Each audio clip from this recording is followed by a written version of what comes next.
మన ఊరి ముచ్చటకు స్వాగతం.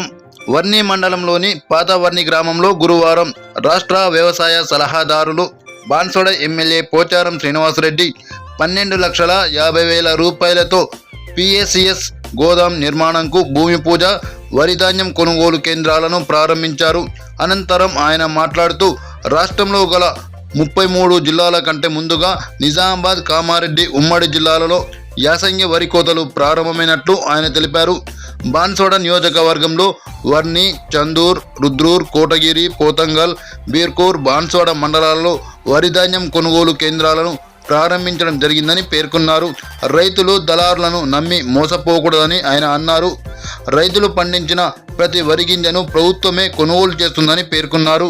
కాంగ్రెస్ ప్రభుత్వం రైతులకు ఇచ్చిన మాట ప్రకారం నిబంధనలకు లోబడి ఉన్న సన్నరకం ధాన్యాన్ని ప్రోత్సాహకంగా క్వింటాకు 500 రూపాయల బోనస్ ఇవ్వడం జరుగుతుందని అన్నారు. ప్రభుత్వం ఏ గ్రేడ్ వరి ధాన్యానికి 2,320 రూపాయలు, కామన్ గ్రేడ్కు 2,300 రూపాయలు కొనుగోలు చేస్తుందని అన్నారు. సాగు చేసిన ప్రతి రైతు శుభ్రం చేసి పొల్లు లేకుండా 17% తేమ కలిగిన ధాన్యాన్ని వరి కొనుగోలు కేంద్రాలకు తీసుకురావాలని అన్నారు.